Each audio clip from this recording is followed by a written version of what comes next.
18 के श्लोक नंबर 62 में भगवान स्वयं कह रहे हैं कि अर्जुन उस परमेश्वर की शरण में जा जिसकी कृपा से परम शांति व शाश्वत स्थान अर्थात सतलोक को प्राप्त होगा।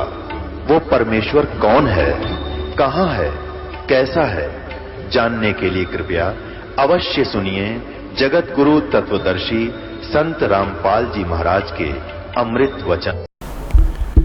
सतगुरुदेव की जय। बंदी छोड़ कबीर परमेश्वर जी की जय। बंदी छोड़ गरीबदास जी महाराज जी की जय। स्वामी रामदेवानंद जी गुरु महाराज जी की जय हो।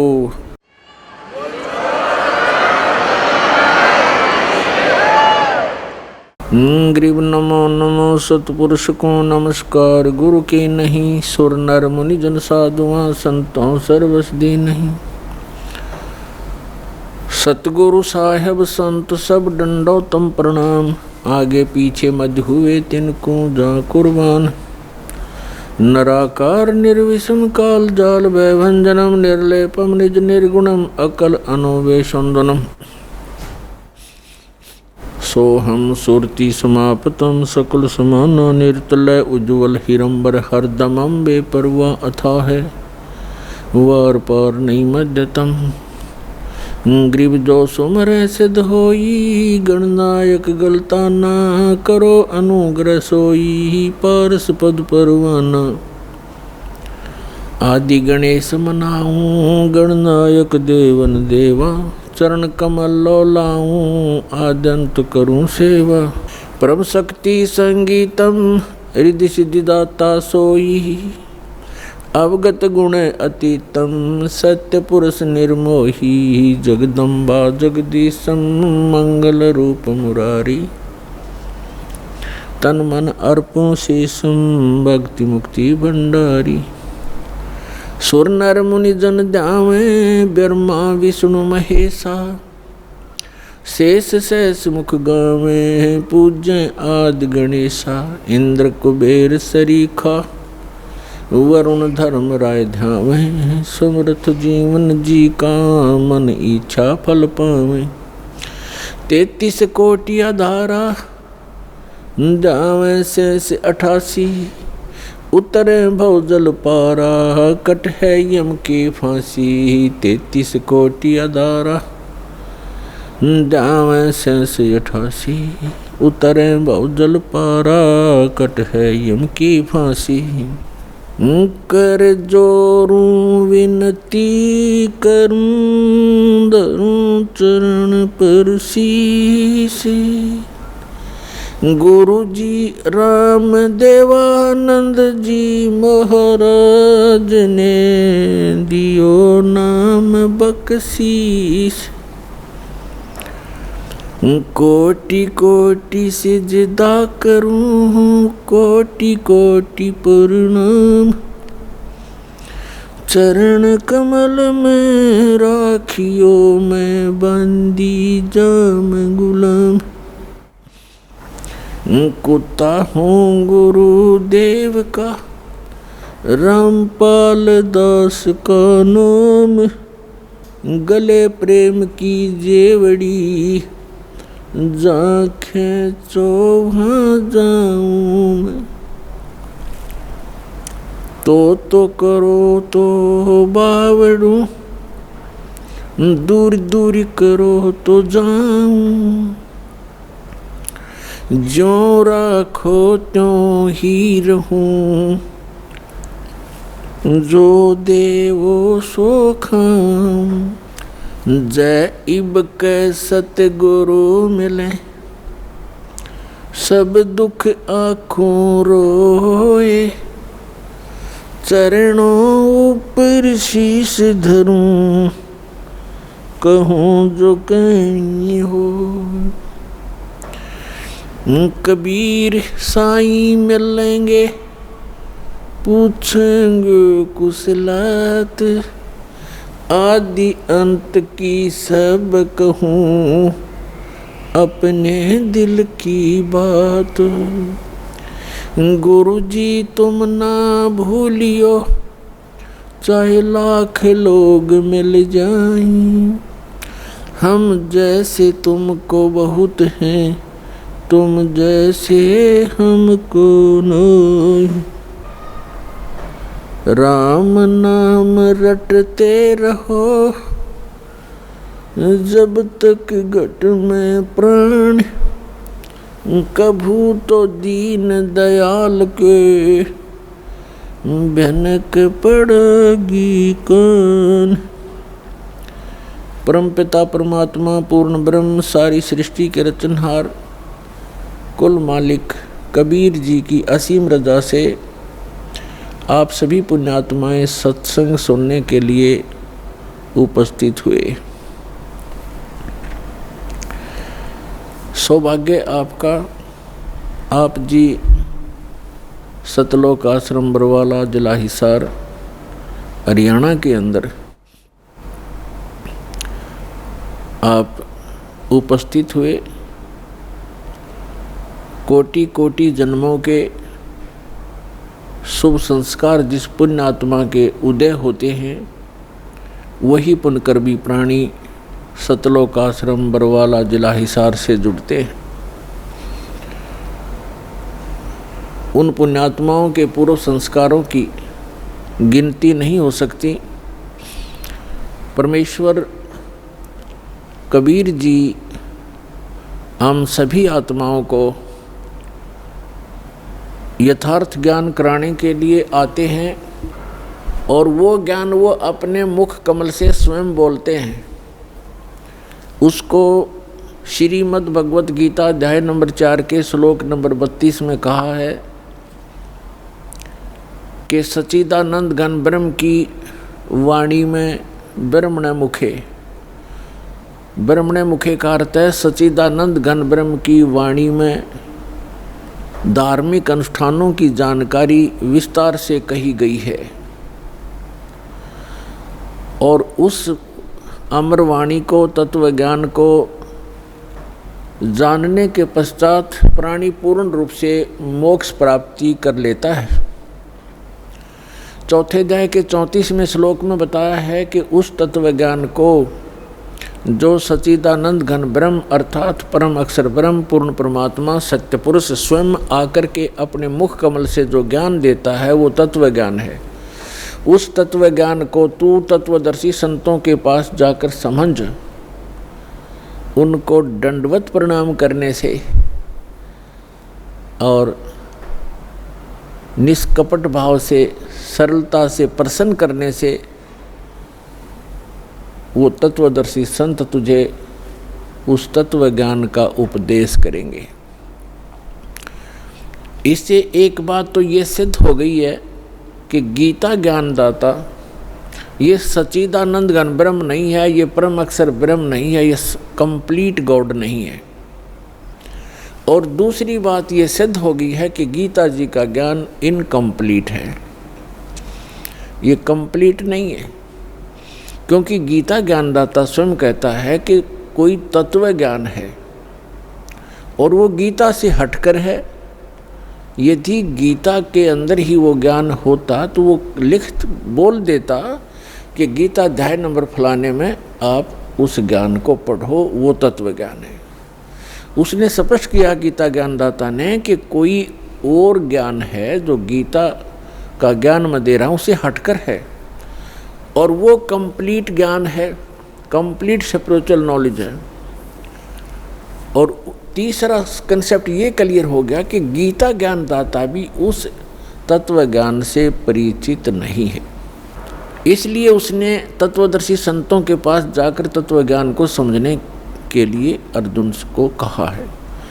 तो वो तत्वदर्शी संत पुण्यात्माओं, ये दास है रामपाल दास, वो तत्वदर्शी संत है जिस ज्ञान का श्री ब्रह्मा, श्री विष्णु, श्री शिव जी को ज्ञान नहीं, देवी को ज्ञान नहीं, गीता ज्ञानदाता सर्व पुरुष ब्रह्म को ज्ञान नहीं। वो ज्ञान परमेश्वर ने अपनी अमृत वाणी में, कबीर वाणी में लिखा हुआ है, और कबीर पंथी भी उस ज्ञान को समझ नहीं सके। सच्चिदानंद घन ब्रह्म की वाणी सूक्ष्म वेद कहलाता है। वो सूक्ष्म वेद को जो कबीर पंथी कहलाते हैं वो भी नहीं समझ सके। क्योंकि वेदों का समझना ये जनसाधारण की सतर की बात नहीं है। गुरु बिन काहू न पाया ज्ञान, जो थोथा भुस छड़े मूड किसान। गुरु बिन वेद पढ़े जो प्राणी, समझे न सार रह अज्ञानी। क्योंकि गुरु के बिना वेदों को समझा नहीं जा सकता, और गुरु के बिना जो वेद पढ़ते हैं उनको निष्कर्ष पता लगता नहीं, सारांश से परिचित नहीं हो पाते। इसलिए उनका प्रयत्न ऐसा है जैसे कोई मूढ़ किसान भूस को कूट कर उससे कनक प्राप्ति का प्रयत्न कर रहा हो। जैसे धान की पराली पड़ी हो कहीं पर और उस पराली को कोई कूट रहा हो और उससे कोई पूछे क्या कर रहा है, कि धान निकाल रहा हूं, तो उसका व्यर्थ प्रयत्न है। वो बुद्धिमान व्यक्ति नहीं है, या तो शराब के नशे में या कति मेंटल है। तो इसी प्रकार बताया है कि वेदों का गुरु के बिना पढ़ना, ये नकली गुरुओं से भी वेद नहीं पढ़े जा सकते। आज तक के जितने ऋषि महर्षि हुए ये सारे नकली गुरु थे, ये गुरु नहीं थे। इनको अध्यात्म ज्ञान शून्य था इनका। गुरु स्वयं परमात्मा आते हैं। तुम साहेब तुम संत हो, तुम सतगुरु तुम हंस, गरीब दास तेरे रूप बिन और न दूजा अंश। आदरणीय स्वामी रामानंद जी ने जब परमात्मा को सचखंड सतलोक यथास्थान पर देखा और फिर उसको यहाँ पर भी बनारस में भी देखा, काशी में देखा उस कबीर भगवान को, तब कहा था दोहू ठोर है एक तू और भया एक से दो। गरीबदास जी चित्रण कर रहे हैं जैसे तुलसीदास जी ने रामायण को चित्रण किया। गरीबदास हम कारणे तुम आए हो मगजो। रामानंद जी कह रहे हैं कि हमारे लिए आप सतलोक से चलकर आए हो, दोनों ठोड़ आप ही हो, ऊपर भी सतलोक में सचखंड में भी आप हो और यहाँ भी आप ही हैं। दोहू ठोर है एक तू भया एक से दो, गरीबदास हम कारणे तुम आए हो मगजो। तुम साहेब तुम संत हो, तुम ही भगवान हो, परमेश्वर हो, और तुम ही वास्तव में संत हो जो संत के अंदर गुण होते। तुम सतगुरु, सतगुरु माने सच्चा ज्ञान देने वाले, सब सदग्रंथों से परिचित आप ही हैं, और आप ही हंस हैं। हंस माने विकार रहित आत्मा, जिसमें कोई किसी प्रकार का दोष ना हो। रियल में जो भक्त होते हैं, स्वामी रामानंद जी कह रहे हैं कि वास्तव में भगवान भी आप ही हो, जो रियल गॉड होता है, कंप्लीट गॉड आप हैं। और आप ही संत हो, संत जो शील स्वभाव के होते हैं, और आप ही सतगुरु हो, सब सदग्रंथों को जानने वाले। सतगुरु के लक्षण कहूँ मधुरे बैन विनोद, 4 वेद 60 शास्त्र वो कहे 18 बोध। सतगुरु के लक्षण भी बता दिए कि सभी सदग्रंथों का जानकार होता है वो सतगुरु होता है। तो उन सब सदग्रंथों का ज्ञान परमेश्वर ने स्वयं सतगुरु रूप में आकर के 600 वर्ष पहले कबीर वाणी में, सच्चिदानंद घन ब्रह्म की वाणी में बोला।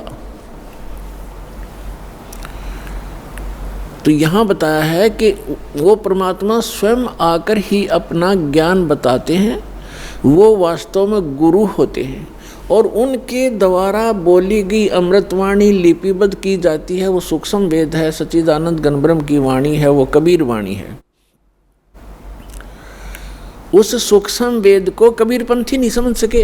अन्य समाज तो कोसों दूर है उनके विधान और परमात्मा के ज्ञान से, लेकिन जो कबीरपंथी कहलाते थे ये नकली हैं सारे, क्योंकि इनके पास कबीर साहब का यथार्थ ज्ञान नहीं, इनके पास यथार्थ भक्ति विधि नहीं। तो इसलिए उसके पश्चात परमात्मा स्वयं फिर अन्य महापुरुषों को भी मिले अपना साक्षी बनाने के लिए कि कबीर इज गॉड। पुण्यात्माओं, परमात्मा का जो ज्ञान है परमात्मा ही करा सकता है। जीव अपनी शक्ति बल से या अपने अभ्यास प्रयत्न से परमात्मा को नहीं जान सकता। अगर ये जान सके होते तो हजारों वर्ष इन्होंने समाधि मेडिटेशन करके देख लिए। अब जो 2.5 घंटे सुबह 2.5 घंटे शाम भक्ति करके मोक्ष का दावा करते हैं, वो खोखला दावा उनका। हजारों वर्ष उन्होंने इस शरीर में खूब टक्कर मार ली और लास्ट में कह दिया गॉड इज फॉर्मलेस, परमात्मा निराकार है, परमात्मा का केवल प्रकाश देखा जा सकता। तो परमात्मा नहीं देख सके वह, परमात्मा का जो प्रकाश देखा है, तो परमात्मा बिना प्रकाश होगा किसका? वो तो ऐसा है जैसे ये शरीर है हमारा, ये ऐसा है जैसे किसी सरोवर तालाब के साथ में कोई मकान बना हो, कोई महल बना हो, और उस सूर्य का प्रकाश उस सरोवर के जल से रिफ्लेक्ट होकर, प्रतिबिंब होकर के, और उस मकान की किसी छत पर लग रहा हो, तो वहाँ उसका प्रकाश तो सूर्य का है, लेकिन वो सूर्य नहीं है। और कोई ये कहे ये प्रकाश तो सूर्य का है जो घर में हम देख रहे हैं, लेकिन सूर्य निराकार है, तो क्या वो बुद्धिमान व्यक्ति हो सकते? तो इस शरीर रूपी महल में उस परमात्मा का रिफ्लेक्टेड यानी प्रतिबिंब का जो बना हुआ प्रकाश है, प्रतिबिंब देखते हैं ये लोग। और लास्ट में इन्होंने यही मान लिया कि परमात्मा निराकार है, परमात्मा का केवल प्रकाश देखा जा सकता है त्रिकुटी में या जहाँ भी वो ध्यान का व्यर्थ प्रयत्न करते हैं। तो प्रकाश, परमात्मा बिना प्रकाश किसका हो गया वो? तो परमात्मा निराकार कैसे है जब उसका प्रकाश आपने देखा तो है कहीं वो? तो सूर्य को निराकार बताने वाले और सूर्य का प्रकाश देखने का दावा करने वाले वो बुद्धिहीन प्राणी है। यही यथास्थिति समझ लेना इन अज्ञानी ऋषि महर्षि और आज तक के जितने परमात्मा से अपरिचित संत हैं, उन्होंने यही थ्योरी बताई है। चाहे वो राधा स्वामी पंथ से संबंधित हैं, चाहे वो धन सतगुरु पंथ से, चाहे जय गुरुदेव पंथ से, और चाहे कोई अन्य जितने भी आज तक संत ऋषि महर्षि आप जिससे भी विचार सुनोगे, परमात्मा निराकार है। और जो निराकार और साकार दोनों स्थिति बताते हैं वो कति अनजान है। वो कहते हैं परमात्मा मूलतः तो वो निराकार ही है, लेकिन यहाँ साकार बन कर आता है, जैसे श्री राम और श्री कृष्ण रूप में। कोई बात हुई? फिर निराकार साकार अलग कैसे हो गया? तो साकार मानो या निराकार मानो उसको, तो दोनों सच्ची नहीं होती किसी वस्तु की। कोई नहीं होगा अंधा भी है और दिखा भी है, ये दोनों बात थोड़ी हो सकती है कि अंधा है तो अंधा ही है, उसको दिखता नहीं फिर, और दिखता है फिर अंधा कैसे? निराकार है तो साकार कैसे? वो साकार है तो निराकार कैसे? तो जिन महापुरुषों को परमात्मा स्वयं मिले अपने प्रयत्न से, पुण्यात्माओं, आज तक किसी ने भगवान को पाया नहीं। राज्य भी त्याग दिया, परिवार भी त्याग दिया, जंगल में वन में जाकर के गुफाओं में भी रह लिए, धुने लगा कर प्रयत्न किए, चारों तरफ आग बाल कर, और झरनों में खड़े हो कर भी साधकों ने परमात्मा प्राप्ति का प्रयत्न किया, लेकिन ऑल इन वेन यानी सभी निष्फल रहे, क्योंकि उनकी साधना अकॉर्डिंग टू द शास्त्र नहीं थी, उनकी साधना शास्त्र अनुकूल नहीं थी, मनमाना आचरण था। और अब भी जो कर रहे हैं मनमाना आचरण, वो भी अपना जीवन व्यर्थ कर रहे हैं। जैसे श्रीमद् भगवद गीता अध्याय नंबर 16 के श्लोक 23 और 24 में स्पष्ट किया है कि शास्त्र विधि को त्याग कर जो मनमाना आचरण करते हैं उनको न तो कोई सुख होता है, न उनकी गति परम गति होती है, और न ही उनका कोई कार्य सिद्ध होता है, उसको कोई सिद्धि भी प्राप्त नहीं होती, अर्थात यूजलेस, व्यर्थ। इसलिए गीता अध्याय नंबर 16 के श्लोक नंबर 24 में स्पष्ट किया है, इससे तेरे लिए अर्जुन कर्तव्य और अकर्तव्य की व्यवस्था में सद्ग्रंथ ही प्रमाण है। सद्ग्रंथों के आधार से ही आप अपना कौन सी साधना करनी चाहिए, कौन सी ना करनी चाहिए, ये निर्णय कीजिए। किसी की दंत कथा लोकवेद पर विश्वास मत कीजिए। तो जितने भी ये कह रहे हैं कि परमात्मा निराकार है, वो एक कहीं रहता नहीं है, उसका कोई बॉडी नहीं है, परमात्मा बॉडीलेस है, तो ये सब भ्रमित हैं, इनको कतई ज्ञान नहीं अध्यात्म मार्ग का। और जिन महापुरुषों को परमात्मा आकर मिले वो स्वयं ही आकर मिले, उनका एक विधान है, वो ऐसी ही लीला करते हैं, वो ऐसी लीला करते ही करते हैं जैसे हमारे वेद प्रमाण करते हैं।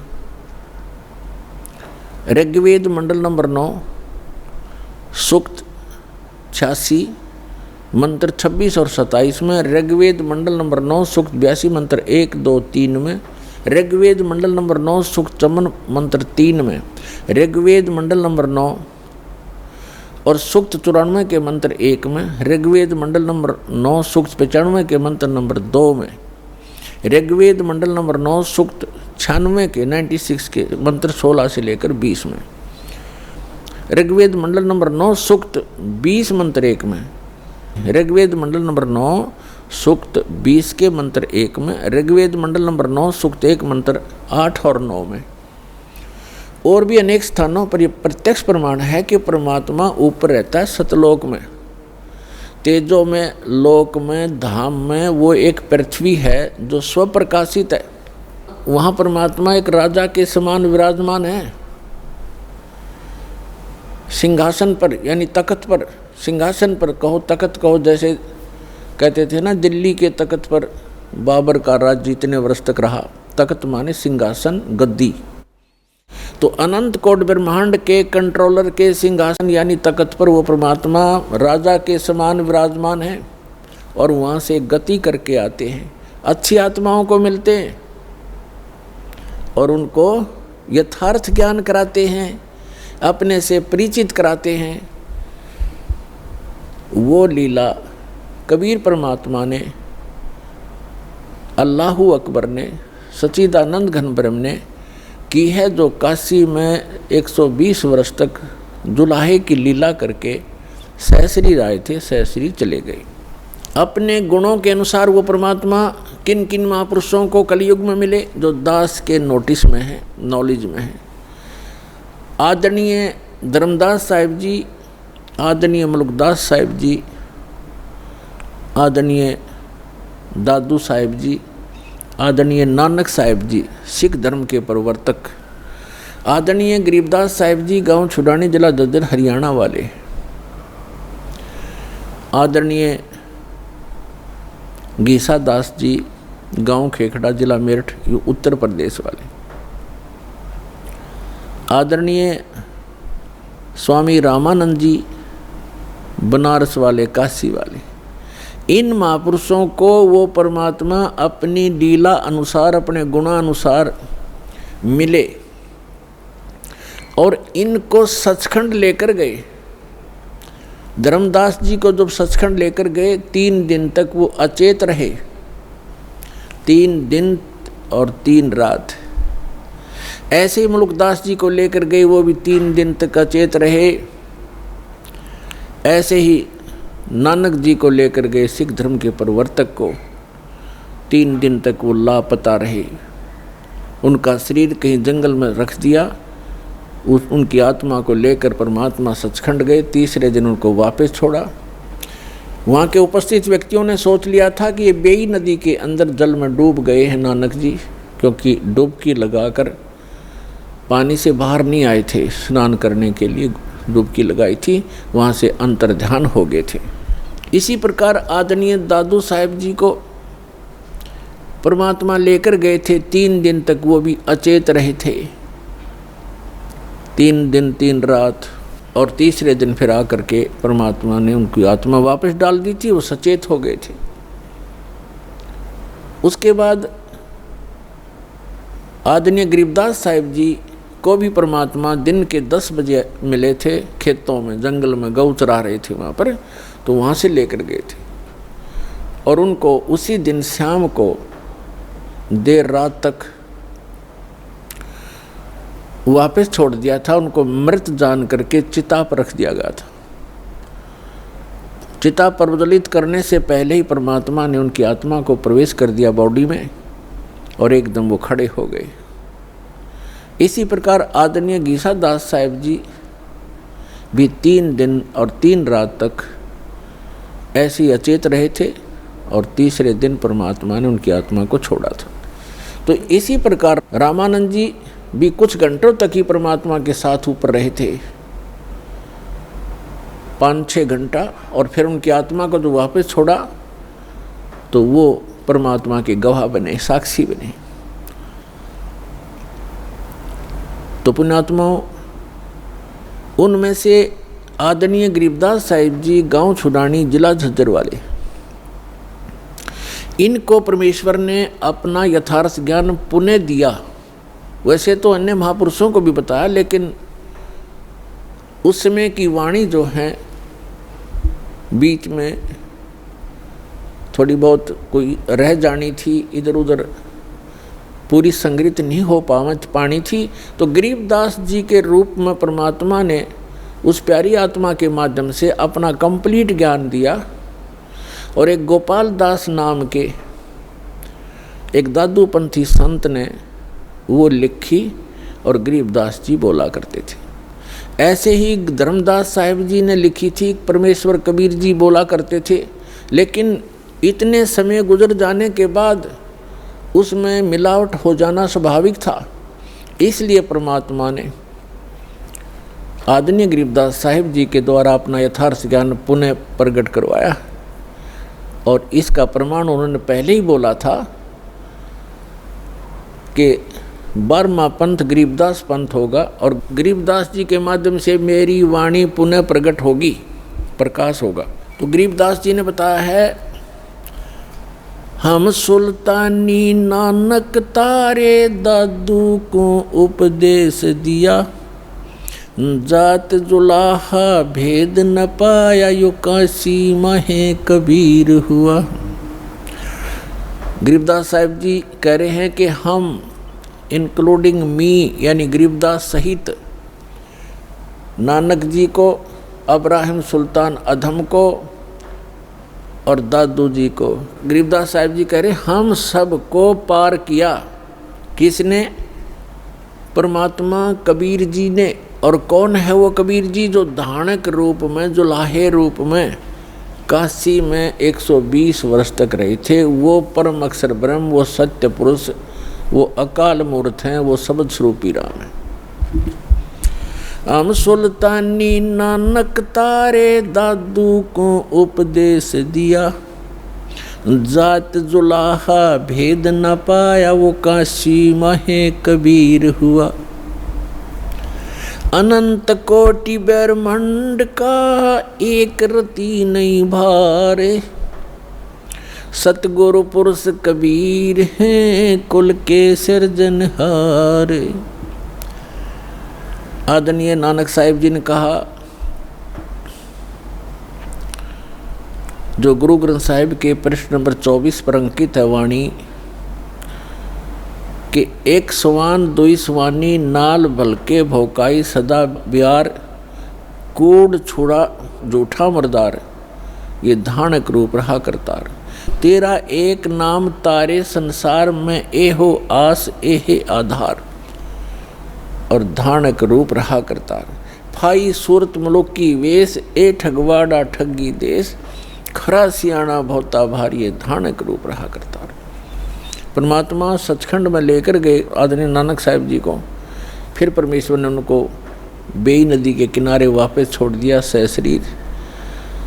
तो उसके बाद उन्होंने, परमात्मा ने सचखंड में कहा था कि मैं काशी में रहता हूँ, जुलाहे का काम, दानक का काम करता हूँ, और सतनाम दूंगा, वहाँ आ जाना, सतनाम से मोक्ष होगा बच्चा, और कोई तरीका नहीं। तो नानक साहिब जी एक सुल्तानपुर शहर में एक नवाब के यहाँ मोदी खाने में नौकरी करते थे। वो नौकरी त्याग दी, सच्ची सरकार की नौकरी के लिए चल पड़े।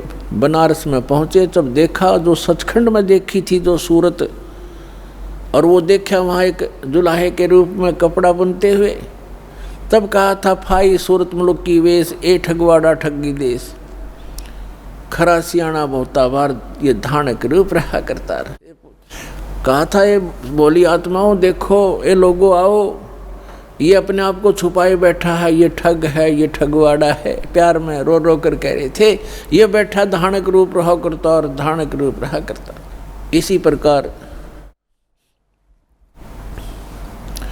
मुलुकदास जी ने कहा, दादू साहिब जी ने कहा है कि जिन मुख को निज नाम दिया सोए सतगुर हमार, दादू दूसरा कोई नहीं ये कबीर सिरजनहार। और मुलुकदास जी ने कहा था, जपो रे मन साहेब नाम कबीर, जपो रे मन परमेश्वर नाम कबीर। और फिर कहा है कि दास मलोक सलूक कहत है, खोजो खसम कबीर, जपो रे मन परमेश्वर नाम कबीर। काफ़ी लंबा प्रकरण है, लेकिन हम थोड़ा थोड़ा आपको प्रमाण दे रहे हैं। और आदरणीय धर्मदास जी ने कहा है, आज मोहे दर्शन दियो जी कबीर, आज मोहे दर्शन दियो जी कबीर, सतलोक से चल कर आए, सतलोक से चल कर आए, काटन काल की जंजीर, आज मोहे दर्शन दियो जी कबीर, आज मोहे दियो जी कबीर। तो ऐसे इन महापुरुषों ने परमात्मा के गुणगान किए। और गरीबदास साहिब जी कहते हैं, अनंत कोट ब्रह्मांड का एक रति नहीं भार, और सतगुरु पुरुष कबीर हैं ये कुल के सृजनार। गरीबदास साहिब जी ने अपनी अमृतवाणी में परमात्मा की महिमा और हमें जो भगवान ने यहाँ क्रिया करने के संकेत दिए हैं, आदेश दिए हैं, वो वर्णन किया है, सुनाते हैं। क्या बताते हैं? कस्तूरी नाम कबीर है ये बिन छेड़े मैं कंत,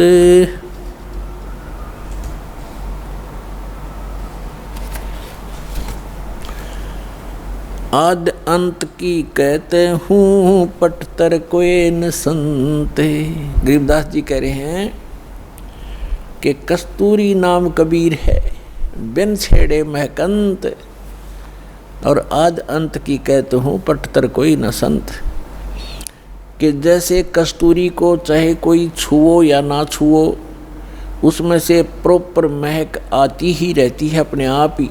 यानी परमात्मा कबीर जी की शक्ति अपने आप झलकती रहती है। जो संत उससे जुड़ जाता है, जो भक्त उससे जुड़ जाता है परमात्मा से, तो वो पल पल साथ रहता है और आभास कराते हैं परमात्मा कि मैं साथ हूँ बच्चे। और वो भक्त फिर पल पल में परमात्मा से मिलने वाले लाभ को महसूस करता है। तो यहाँ कहते हैं कस्तूरी नाम कबीर है, परमात्मा से प्राप्त जो मंत्र है, परमात्मा की शक्ति उस मंत्र जाप करने वाले के अंदर अपने आप कार्य करती रहती है। और बिन छेड़े महकंत, आद अंत की कहते हूँ पटतर कोई न संत। गरीबदास जी कहते हैं शुरू से और अंत तक बताता हूँ कि इस परमेश्वर कबीर जी के बराबर कोई संत भी नहीं है, भगवान भी नहीं है, समर्थ है। चिदानंद चंदन कला अवगत लहर उठंत, और झिन आकार अजोख पद तिरकुटी में दिखंत। तिरकुटी भरकुटी मेट दे, घट के घाट अनंत, और घट मट से न्यारा रहे जाका आदि न अंत। अब क्या बताते हैं कि जो तुम इस बॉडी में परमात्मा को देखने की चेष्टा करते हो, इसके अंदर परमात्मा का केवल प्रतिबिंब ही देख सकोगे। वो परमात्मा जहाँ रहता है वो स्थान भिन्न है, वहाँ जाने की विधि भी उस सूक्ष्म वेद में वर्णित है, अन्य किसी ग्रंथ में नहीं है। नैनो मद निरखत रहे अवगत नाम कबीरे, बेड़ा पार लगाए हूँ सुरत सरोवर तीरे। दो नैनों बिच कमल है उजल हिरंबर धामे, शेष शेष पुन रटत हैं जिन्होंने पाया वो राम। शेष 88 ना गए 2400 पर चोखे, 3300 पर तलब है कोई बकरा कोई भूखे।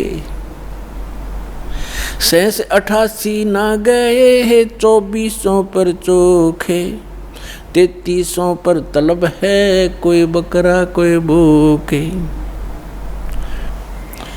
अब क्या बताते हैं परमात्मा? गरीबदास जी कह रहे हैं परमात्मा की महिमा के जिस स्थान पर हमने पहुंचना है, जहां जाने के बाद साधक को कोई जरा और मरण कष्ट नहीं रहता, वहाँ किसी चीज़ का अभाव नहीं है, वो सुख सागर है। वहाँ जाने की जो साधना है वो या तो परमात्मा स्वयं आकर बताते हैं या उन महापुरुषों को प्राप्त थी जिनके विषय में दास ने अभी आपके सामने उनके शुभ नाम बताए। लेकिन उन महापुरुषों को हमने महत्व नहीं दिया। उस समय जिस समय वो प्रगट थे, उनके जाने के बाद भले ही हम ढेर सारे अनुयायी भी बन गए, लेकिन जो रहस्य उन छुपा गए वो अपने अमृतवाणियों में अब एफिडेविट बना गए, लिख गए, उनको वो खुद ही समझ सकते हैं, उसमें कोड वर्ड होते हैं। उसके बाद उनके जाने के बाद बहुत ज़्यादा अनुयायी भी बन गए, लेकिन उनके उन संकेतों को नहीं समझ सके। उन महापुरुषों ने क्या कहना चाहा था, समाज ने स्वीकार किया नहीं। देख सकते हैं आप आदरणीय नानक साहिब जी के उसमें कितने अनुयायी थे जब वो वर्तमान में थे, बहुत ही नाम मात्र थे। उनके जाने के बाद आप देख रहे थे करोड़ों की संख्या में शिष्य बन गए। अब वो उस समय अगर वर्तमान थे, उस समय कोई पूछने वाला ढंग से उनसे अर्ज करते तो वो रहस्य बता देते, लेकिन उस समय हम उनकी कीमत को समझ नहीं सके। ऐसे ही कबीर परमेश्वर आए थे, उस समय लोगों ने परमात्मा को समझा नहीं, वहाँ की जनता ने, तो परमात्मा अपना कोड वर्ड लिख कर चले गए। ऐसे ही गरीबदास साहिब जी को, मुल्कदास साहिब जी को, दादू साहिब जी को मिले, उस समय उनकी कोई किसी ना पूछने की मैं तो नहीं दिया, जिस कारण से वो अपने कोड वर्ड छुपा कर चले गए। अब उन सभी सांकेतिक शब्दों को, उन अद्भुत रहस्यों को उजागर करने की बुद्धि इस दास को दी कबीर भगवान ने। तो सभी सदग्रंथों की, सभी महापुरुषों के को जो शुभ संकेत हैं और रहस्य में संकेत है, उनको बताने के लिए इस दास पर मेहर करी है, और वो आपको अब रूबरू कर रहा है, इसका लाभ उठाओ। अब क्या बताते हैं कि जो ज्ञान परमात्मा स्वयं आकर बताता है वो है मूल ज्ञान, तत्व ज्ञान, और उसको ना समझकर ये 88,000 ऋषि कहते शेष 88 ही ना गए और 2400 पर चौखे। 88,000 ऋषि माने जाते हैं सनातन धर्म के अनुसार, और 24 अवतार माने जाते हैं, 25वां अभी आना शेष है। तो ये बता रहे हैं कि आप बात करते हो अपनी इन साधनाओं से पार होने की, वो 88,000 ऋषि नहीं पहुंचे, और ये 24 अवतार भी उस स्थान को प्राप्त नहीं कर सके, और 33 करोड़ देवता माने जाते हैं। कहते 3300 पर तलब है कोई बकरा कोई बोके, सुर नर मुनिजन 33 करोड़ी, बंदे सभी निरंजन डोरी। ये 33 करोड़ देवता ये सब काल की डोर से बंधे हुए हैं, इनको यथार्थ ज्ञान नहीं। अपनात्मा अब यहाँ एक बहुत बड़ा जो है, बहुत बड़ी शंका पैदा हो जाती है भक्त को कि 88,000 ऋषि ऐसे महापुरुष कहलाते हैं और वो भी पार नहीं हुए। तो पुण्यात्माओं, ये कहने से नहीं, प्रमाणों से सिद्ध होगा कि न तो ब्रह्मा विष्णु महेश को ज्ञान था, और ऋषियों को तो होगा कहाँ, क्योंकि ब्रह्मा जी से ही ज्ञान प्राप्त है इनको। अब एक शब्द दास ने परमात्मा की अमर वाणी से, गरीबदास जी की वाणी से बोला है कि 88 नहीं गए और 2400 पर चौक, 3300 पर तलब है कोई बकरा कोई बोक, यानी 33 करोड़ देवता, 88,000 ऋषि, 24 अवतार जो अभी तक आ चुके, ये मोक्ष प्राप्ति नहीं कर सके। क्यों नहीं कर सके? क्योंकि इनके पास अध्यात्म ज्ञान नहीं था, वो तत्व ज्ञान नहीं था जो श्रीमद् भगवत गीता अध्याय नंबर 4 के श्लोक नंबर 32 में कहा है कि सच्चिदानंद घन ब्रह्म की वाणी में वो अमृत ज्ञान, वो तत्व ज्ञान है जो उन्होंने अपने मुख कमल से बोला है। उसमें विस्तार के साथ साधना लिखी है, यज्ञ यानी धार्मिक अनुष्ठानों की जानकारी बताई है। उसको जानने के बाद मोक्ष प्राप्ति होगी। चौथे अध्याय के 34वें श्लोक में गीता ज्ञानदाता कहता है कि अर्जुन, उस तत्व ज्ञान को जो सच्चिदानंद घन ब्रह्म की वाणी में लिखा है, उस तत्व ज्ञान को तू तत्वदर्शी संतों से जाकर समझ, उनको दंडवत प्रणाम करने से, कपट छोड़कर सरलतापूर्वक प्रश्न करने से वो तत्वदर्शी संत तुझे उस तत्व ज्ञान का उपदेश करेंगे। तो इससे सिद्ध है कि गीता ज्ञान दाता भी उस तत्व ज्ञान से अपरिचित है, और तत्व ज्ञान से अपरिचित है तो मोक्ष कहाँ से होगा उनका? तो ये अंडरस्टूड है पुण्यात्माओं कि अभी तक इन ऋषि महर्षियों और इन देवताओं को कख भी पता नहीं था अध्यात्म मार्ग का। केवल डरे डोते रहे, सिद्धियां प्राप्त कर लेते, आकाश में उड़ जाने की, पृथ्वी के ऊपर चलने की, सागर को पी जाने की। ये तो अपना जीवन नाश करने के एक चमत्कार हैं, और मोक्ष प्राप्ति के लिए वो मंत्र जो उसका आधार है वो इनको प्राप्त नहीं हुआ। अब इसका प्रमाण देखते हैं। श्री ब्रह्मा जी से ज्ञान प्राप्त है इन सभी ऋषि महर्षियों को, और ब्रह्मा जी को कितना ज्ञान है? ब्रह्मा जी से ज्ञान विष्णु जी को प्राप्त हुआ, और ब्रह्मा जी से ही शिव जी को ज्ञान प्राप्त हुआ, अब ब्रह्मा जी से ही देवी को प्राप्त हुआ। अब ब्रह्मा जी को कितना ज्ञान है ये बताते हैं। ये देखते हैं अपने ही सदग्रंथों में। देखिए श्रीमद् भगवत गीता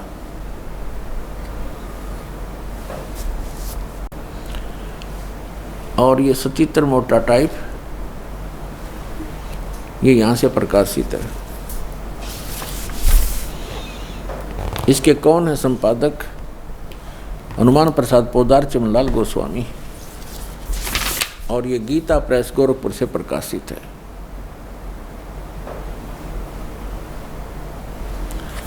इसके आपको दिखाते हैं 28-29 पृष्ठ पे। ये है पहला स्कंद, संक्षिप्त देवी भागवत देवी पुराण, और 28 पृष्ठ पे यहाँ Vyas ji, writer of the all Puran and Ved, Narad ji ने कहा, महाभाग व्यास जी, तुम इस विषय में जो पूछ रहे हो ठीक यही प्रश्न मेरे पिताजी ने भगवान श्री हरि से किया था। देवादिदेव भगवान जगत के स्वामी हैं, लक्ष्मी जी उनकी सेवा में उपस्थित रहती हैं, दिव्य कौस्तुभ मणि उनकी शोभा बढ़ाती है, वे शंख चक्र गदा लिए रहते हैं, पीताम्बर धारण करते हैं, 4 भुजाएं हैं, वक्ष स्थल पर श्री वत्स का चिन्ह चमकता रहता है, वे चराचर जगत के आश्रय दाता हैं, जगत गुरु एवं देवताओं के भी देवता हैं। ऐसे जगत प्रभु भगवान श्री हरि यानी विष्णु जी महान तप कर रहे थे, उनकी समाधि लगी थी। यह देखकर मेरे पिता ब्रह्मा जी को बड़ा आश्चर्य हुआ। अतः उन्होंने उनसे जानने की इच्छा प्रकट की। ब्रह्मा जी ने पूछा, प्रभु आप देवताओं के अध्यक्ष, जगत के स्वामी, भूत भविष्य एवं वर्तमान के सभी जीवों के एकमात्र शासक हैं। भगवान फिर आप क्यों तपस्या कर रहे हैं और किस देवता की आराधना में ध्यान मग्न है? मुझे असीम आश्चर्य तो ये हो रहा है कि आप देवेश्वर एवं सारे संसार के शासक होते हुए भी समाधि लगाए बैठे हैं। ब्रह्मा जी के विनीत वचन सुनकर भगवान श्री हरि उनसे कहने लगे, ब्रह्मन सावधान होकर सुनो, मैं अपने मन का विचार व्यक्त करता हूँ। देवता, दानव और मानव सब यही जानते हैं कि तुम सृष्टि करते हो, मैं पालन करता हूँ और संकर संहार क्या करते हैं, किंतु फिर भी वेद के पारगामी पुरुष अपनी युक्ति से यह सिद्ध करते हैं कि रचने, पालने और संहार करने की यह योग्यता जो हमें मिली है, इसकी अधिष्ठात्री शक्ति देवी है। वे कहते हैं कि संसार की सृष्टि करने के लिए तुम में राजसी शक्ति का संचार हुआ है, मुझे सात्विक शक्ति मिली है और रुद्र में तामसी शक्ति का आविर्भाव हुआ है। उस शक्ति के अभाव से तुम इस संसार की सृष्टि नहीं कर सकते, मैं पालन करने में सफल नहीं हो सकता और रुद्र से भी संहार कार्य होना भी संभव नहीं। ब्रह्मा जी, हम सभी उस शक्ति के सहारे ही अपने कार्य में सदा सफल होते आए। सुवर्त प्रत्यक्ष और परोक्ष दोनों उदाहरण में तुम्हारे सामने रखता हूँ, सुनो। यह निश्चित है कि उस शक्ति के अधीन होकर ही मैं शेष नाग की सैया पर सोता हूँ और सृष्टि करने का अवसर आते ही जाग जाता हूँ। मैं सदा तप करने में लगा रहता हूँ, उस शक्ति के शासन से कभी मुक्त नहीं रह सकता। कभी अवसर मिला तो लक्ष्मी के साथ सुखपूर्वक समय बिताने का सौभाग्य प्राप्त होता है। मैं कभी तो दानों के साथ युद्ध करता हूँ। अखिल जगत को भय पहुँचाने वाले दैत्यों के विकराल शरीरों को शांत करना मेरा परम कर्तव्य हो जाता है। फिर यहाँ बताया है, मुझे सब प्रकार से शक्ति के यानी दुर्गा के अधीन होकर रहना पड़ता है। उन्हीं भगवती शक्ति का यानी दुर्गा जी का मैं निरंतर ध्यान किया करता हूँ, मैं उसी की भक्ति करता हूँ, साधना करता हूँ। ब्रह्मा जी, मेरी जानकारी में, मेरे स्पिरिचुअल नॉलेज में इन भगवती शक्ति से यानी दुर्गा जी से बढ़कर दूसरा कोई देवता नहीं, भगवान नहीं। अपने आत्मा श्री ब्रह्मा जी, श्री विष्णु जी, नारद और व्यास जी के ज्ञान के सतर का अपना पता लग गया कि ब्रह्मा जी तो श्री विष्णु जी को सर्वेश्वर, सब जगत का रचनहार, सब का पालनहार बता रहा है, और विष्णु जी कह रहे हैं मैं तो दुर्गा से ऊपर कोई भगवान नहीं मानता, दुर्गा ही सब कुछ है और मैं उससे ऊपर किसी भगवान से, किसी देव से परिचित नहीं हूँ, उससे ऊपर कोई शक्ति ही नहीं है। आ गया सत्र श्री विष्णु जी के ज्ञान का, और इन्हीं से ज्ञान प्राप्त अब श्री शंकर जी को। अपने आत्मा श्री देवी जी कैसा ज्ञान रखती हैं, उनके पास ले चलते हैं आपको। ये देखिएगा 562 पृष्ठ पर 7वां स्कंद, इसी पवित्र पुराण का 7वां स्कंद, संक्षिप्त देवी भागवत 562 पृष्ठ पे देवी का द्वारा हिमालय को ज्ञानोपदेश। देवी जी हिमालय राजा को ज्ञान बता रही है और ब्रह्म के विषय में जानकारी दे रही है, ब्रह्म स्वरूप का वर्णन। श्री देवी जी कहने लगी, पर्वतराज, पहले तो अपने विषय में बताया, फिर कहा है उस ब्रह्म का क्या स्वरूप है यह बतलाया जाता है, जो प्रकाश स्वरूप सबके अत्यंत समीप में स्थित हृदय रूप गुहा में स्थित होने के कारण गुहाचर नाम से प्रसिद्ध और महान पद अर्थात परम प्राप्य है। वह समस्त प्रजा के ज्ञान से परे है, अर्थात किसी की बुद्धि में आने वाला नहीं है, यह तुम जानो। जो परम प्रकाश रूप है, जो सूक्ष्म से भी अत्यंत सूक्ष्म है, जिसमें संपूर्ण लोक और उन लोकों में निवास करने वाले प्राणी सचित हैं, वही ये अक्षर ब्रह्म है, वही सबके प्राण है, वही सबकी वाणी है और वही सबके मन है, वह यह परम सत्य और अमृत अविनाशी तत्व है। सौम्य उस वेदने योग्य लक्ष्य का तुम वेदन करो, मन लगाकर उसमें तन्मय हो जाओ। सौम्य उपनिषद में कथित महान अस्त्र रूप धनुष लेकर उस पर उपासना द्वारा तीक्ष्ण किया हुआ बाण संधान करो और फिर भावनागत चित्त के द्वारा उस बाण को खींचकर उस अक्षर रूप ब्रह्म को ही लक्ष्य बनाकर वेदन करो। प्रणव यानी ओम तो धनुष है, जीवात्मा बाण है और ब्रह्म को उसका लक्ष्य कहा जाता है। अब श्री देवी कह रही है कि सब एक ओम नाम का जाप करो, ब्रह्म पाने का उद्देश्य रखो, दैट्स ऑल। जीवात्मा तो साधना करे और ओम का जाप करे, ब्रह्म प्राप्ति का उद्देश्य रखे। आगे देखो स्पष्ट किया है, लक्ष्य कहा जाता है। उस एकमात्र परमात्मा को ही जाने, यानी ब्रह्म की ही भक्ति करें। देवी जी कह रही है दूसरी सब बातों को छोड़ दे। दुर्गा जी अपनी साधना को भी करने से मना कर रही है, केवल ब्रह्म की पूजा करो। और विष्णु जी कह रहे हैं कि मैं देवी जी दुर्गा से ऊपर कोई शक्ति नहीं मानता, कोई भगवान नहीं है, मुझे ज्ञान ही नहीं है।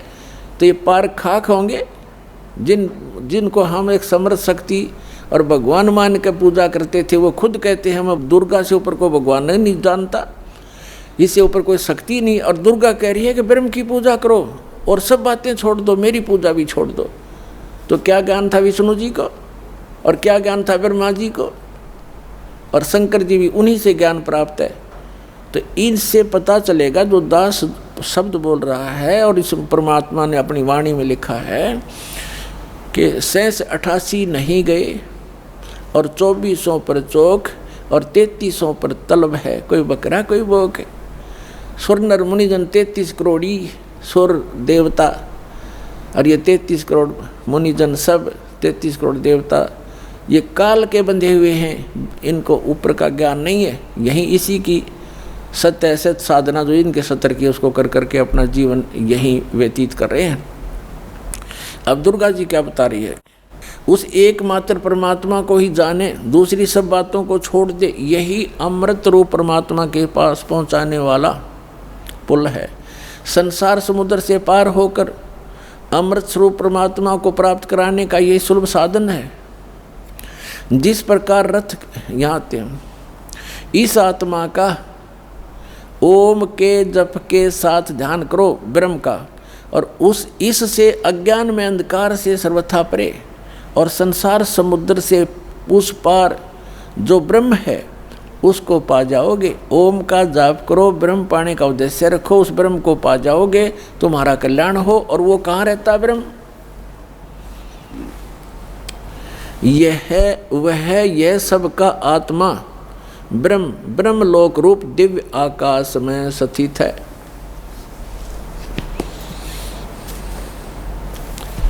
अब देवी ने, दुर्गा जी ने ये स्पष्ट कर दिया है कि मेरी भक्ति भी छोड़ दो, केवल एक ब्रह्म की पूजा करो, ओम नाम जाप, उसका नथिंग एल्स। और वो कहाँ रहता है? ब्रह्मलोक में। बस देवी जी ने जो साधना बताई है वो अपने से भी अन्य भगवान बताया है ब्रह्म, उसका केवल एक ओम मंत्र बताया है। ओम मंत्र के जाप से कहाँ जाएगा प्राणी? ब्रह्मलोक में चले जाओगे, तुम्हारा कल्याण हो। इतना कल्याण हो सकता है ओम से। अब गीता ज्ञान दाता ये ब्रह्म है।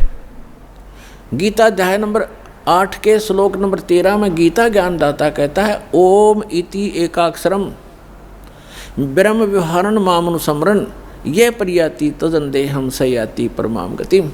माम ब्रह्म, ये अनुवाद करताओं ने थोड़ी गलती कर रखी है इसमें। मुझ ब्रह्म का केवल एक ओम मंत्र है। आपको दिखाते हैं श्रीमद् भगवद गीता, देखिएगा। ये जयदयाल गोविंद का इसके अनुवादक हैं और गीता प्रेस गुरुपुर से ये प्रकाशित है। गीता अध्याय नंबर 8 के श्लोक नंबर 13 में आपको दिखाते हैं। श्रीमद् भगवद गीता अध्याय 8 और श्लोक नंबर 13 में। इसमें हम संस्कृत भी पढ़ेंगे। ओम इति एकाक्षरम ब्रह्म व्यवहारण मामनुसमरण ये प्रयाति तजंदेहम सयाति परमाम गतिम। ये क्या कहता है? माम ब्रह्म, मुझ ब्रह्म का केवल एक ओम अक्षर है। ओम यह एक अक्षर है, नथिंग एल्स। उच्चारण करके सिमरण करता हुआ ये प्रयाति तजंदेहम, जो शरीर त्याग कर जाता है ओम नाम का सिमरण करता हुआ, सयाति परमाम गतिम, वह ओम से मिलने वाली परम गति को प्राप्त होता है। ये श्री देवी जी ने देवी पुराण में स्पष्ट कर दिया है, ओम नाम का जाप करने वाला ब्रह्म की साधना करता है, ब्रह्म को प्राप्त होता है, वो ब्रह्म लोक में रहता है।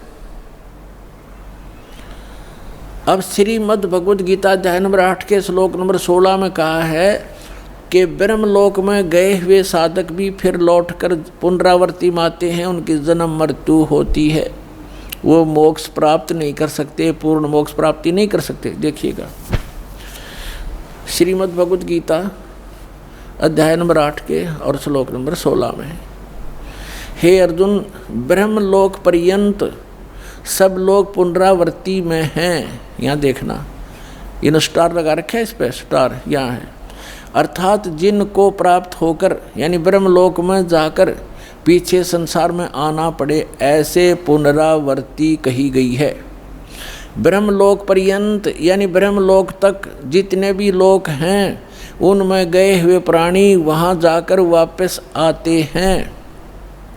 और ये सिद्ध होगा। अब यहाँ थोड़ा सा ये अज्ञानी विचलित कर देंगे आपको कि इसमें ये लिखा आगे कि मुझे प्राप्त होकर पुनर्जन्म नहीं होता, गीता ज्ञानदाता कहता है।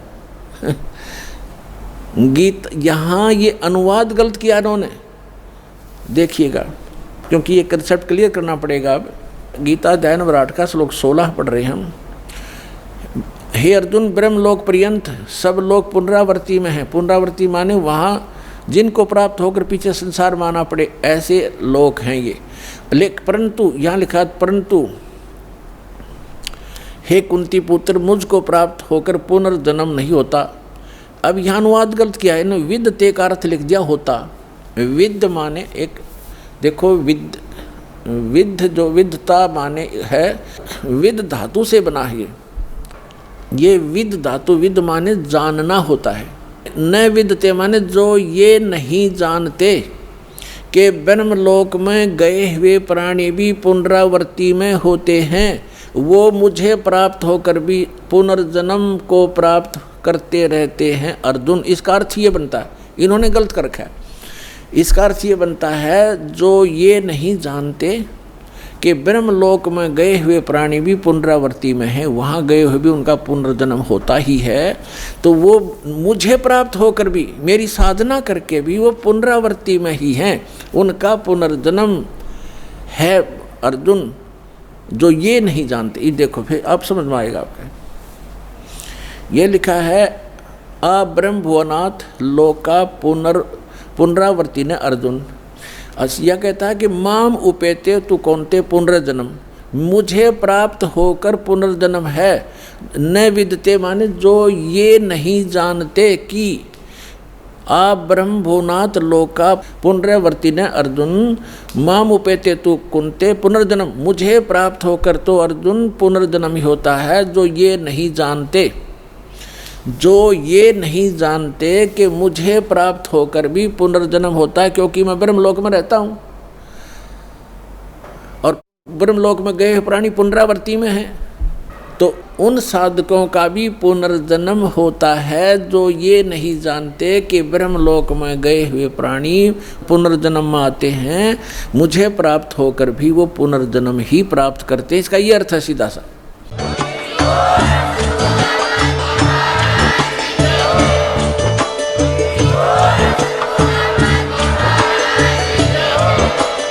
आप सुन रहे थे जगत गुरु तत्वदर्शी संत रामपाल जी महाराज जी के मंगल प्रवचन। अधिक जानकारी के लिए विजिट कीजिए हमारी वेबसाइट www.jagatgururampalji.org। संत रामपाल जी महाराज जी के शुभ आशीर्वाद से पूरे विश्व भर में 500 से भी ज्यादा नाम दीक्षा केंद्र हैं, जिन पर संत रामपाल जी महाराज जी द्वारा ऑनलाइन निशुल्क नाम दीक्षा दी जा रही है। अपने नजदीकी नाम दीक्षा केंद्र का पता करने के लिए संपर्क करें 8222880541।